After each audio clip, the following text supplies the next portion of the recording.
இன்றைய வேளாண் தொழில்நுட்பம் பகுதியில் கறவை மாடுகளுக்கான முழு கலப்பு தீவனம் குறித்து திருப்பூர் மாவட்டம் உடுமலைப்பேட்டை கால்நடை மருத்துவக் கல்லூரி மற்றும் ஆராய்ச்சி நிலைய கால்நடை ஊட்டச்சத்து துறையின் உதவி பேராசிரியர் டாக்டர் ஏ அபிநயா அவர்கள் தரும் தகவல்கள்.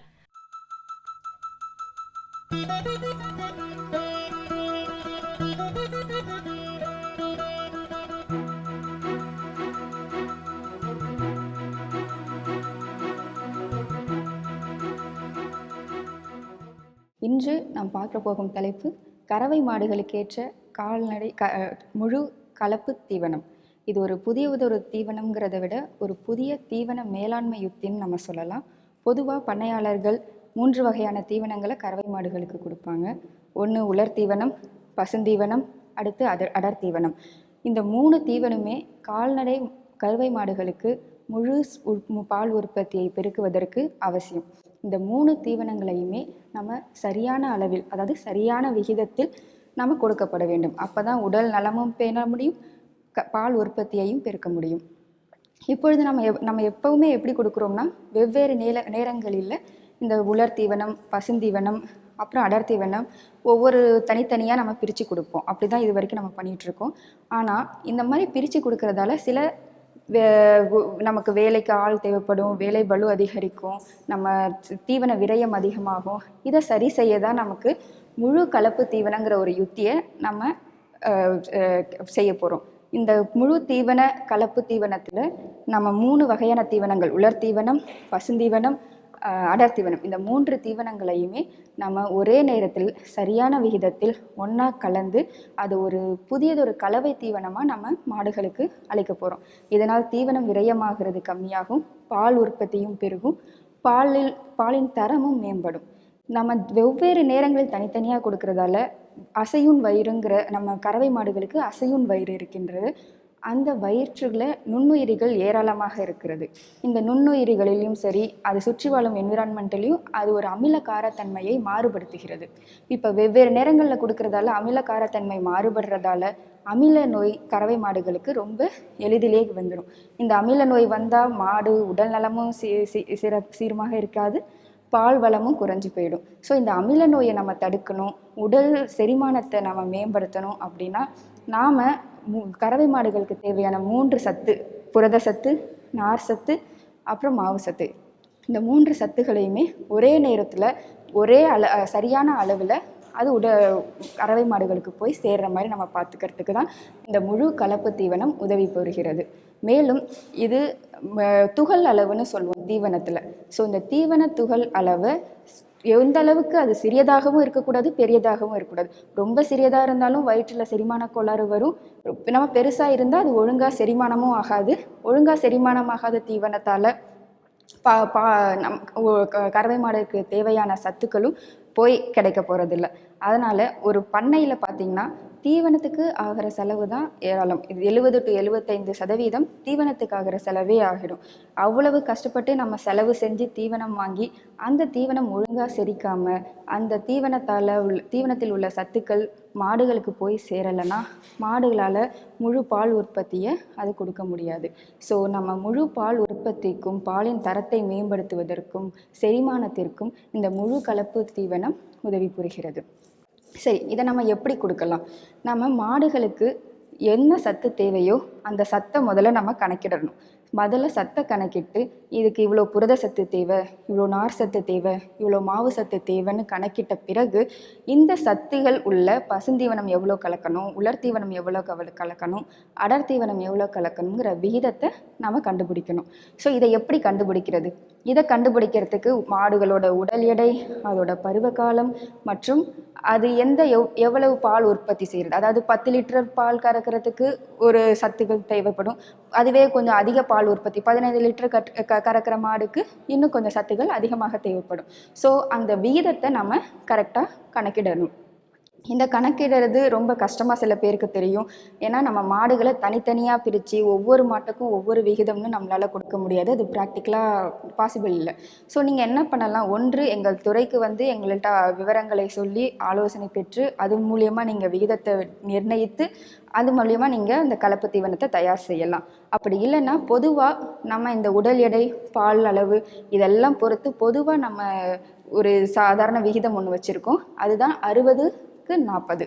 அதாவது 60% உலர் தீவனம் பசுந்தீவனமும் மீதி இருக்கிற 40% அடர் தீவனத்தையும் நம்ம சேர்த்துக்கலாம். ஸோ இந்த 60%னா நம்ம எல்லாத்தையுமே எடை, சத்துக்கள், தீவனத்தில் உள்ள சத்துக்கள் எடையும் சரி, மாடுகளுக்கு தேவையான சத்துக்களையும் சரி உலர்ந்த நிலையில தான் கணக்கிடுறோம். உலர்ந்த நிலைனா என்னன்னா நீரை முழுவதுமாக நீக்கிவிட்ட அந்த நிலை, அதாவது உலர்ந்த நிலை.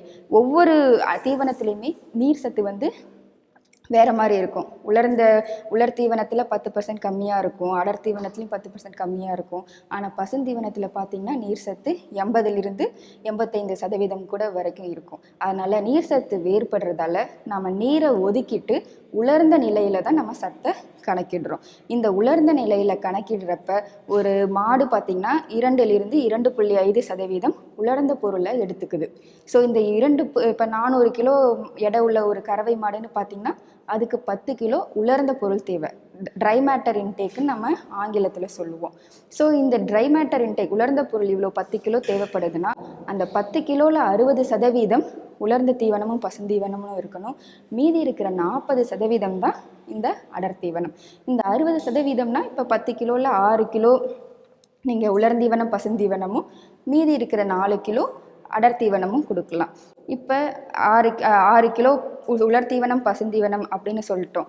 இதில் நீங்கள் கிட்டத்தட்ட ஒரு 40% உலர்ந்த தீவனமும் 60% பசுந்தீவனமும் அதில் கொடுக்கலாம். அப்போ ஏறக்குறைய பார்த்தீங்கன்னா 3 கிலோ வந்து நீங்கள் உலர்ந்த தீவனம் கொடுக்குற மாதிரி இருக்கும். கிட்டத்தட்ட 18-20 கிலோ நீங்கள் பசுந்தீவனம் கொடுக்குற மாதிரி இருக்கும்.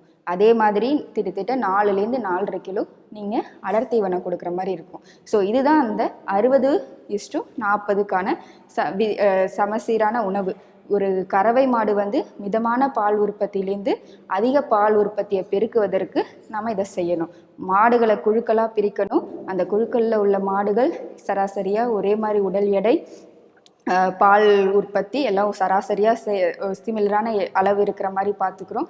அதுக்கப்புறம் இந்த 60.40% பிரித்து நம்ம உலர் தீவனம் பசுந்தீவனம் மற்றும் அடர் தீவனத்தை கொடுக்குறோம். ஸோ இந்த குழுக்களில் நம்ம முழு கலப்பு தீவனத்தை கொடுக்கறதாலேயே தீவனம் உட்கொள்கிற அளவும் அதிகரிக்கும்.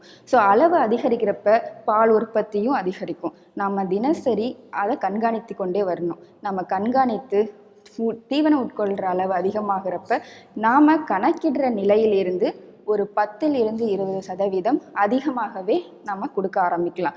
இப்படி கொடுக்கறதால நமக்கு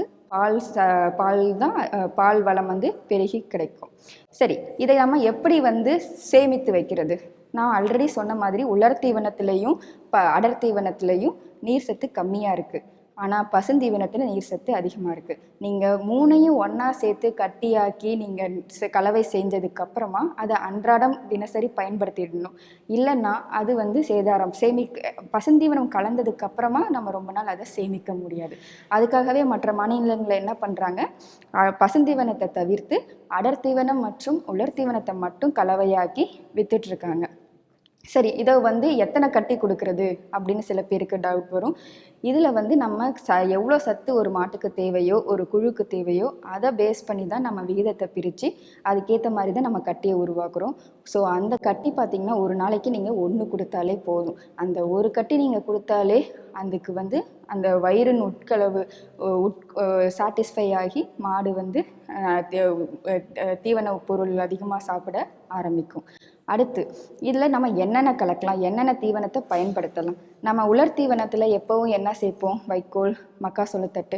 அதே இதை இதுக்கும் பயன்படுத்தலாம். அதே மாதிரி பசுந்தீவனத்தில் நம்ம புல்வகை தீவனமாகிய கினியா புல், கோஃபோர் புல், கம்புனி பீர் புல், அதே மாதிரி பயிறு வகை தீவனம் வேலி மசால் அது மாதிரியும் சேர்க்கலாம். இல்லை நம்ம தீவன பயிர், அதாவது தீவன மக்காசோளம், தீவன சோளம் இதையும் நம்ம சேர்த்து பண்ணலாம்.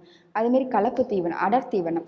ஸோ அடர் தீவனத்தில் நம்ம சேர்க்குறப்ப கண்டிப்பாக தாது உப்பு கலவையும் சேர்க்கணும். தாது உப்பு கலவை மற்றும் சாதாரண உப்பு எப்பவுமே நம்ம கடையில் வாங்குறப்பவுமே அடர் தீவனத்தில் 2% தாது உப்பும் 1% சாதாரண உப்பு சேர்த்து தான் நம்ம வாங்கணும். நம்ம அன்றாடம் கறவை மாடு வளர்ப்போருக்கு தெரியும், நம்ம ரொம்ப நெக்லெக்ட் பண்ணுற ஒரு விஷயம் தாது உப்பு சேர்க்கிறது. தாது உப்பு மாடுகளோட உடல் வளர்ச்சிக்கும் இனப்பெருக்கத்திற்கும் பால் உற்பத்திற்கும் ரொம்ப முக்கியமான ஒரு விஷயம். ஸோ மாடுகளை குழுவாக பிரித்து இந்த முழு கலவை தீவனத்தை நம்ம மாடுகளுக்கு சரியான விகிதத்தில் சமச்சீரான அளவில் கொடுத்தோம்னா பால் வளமும் பால் தரமும் மேம்பட்டு பண்ணைக்கும் பண்ணையாளர்களுக்கும் லாபகரமாக அமையும் என்று கூறி விடைபெறுகிறேன். நன்றி, வணக்கம். மேலும் விவரங்கள் பெற டாக்டர் ஏ அபிநயா அவர்களை 096295333957 என்ற கைபேசி எண்ணில் தொடர்பு கொள்ளலாம்.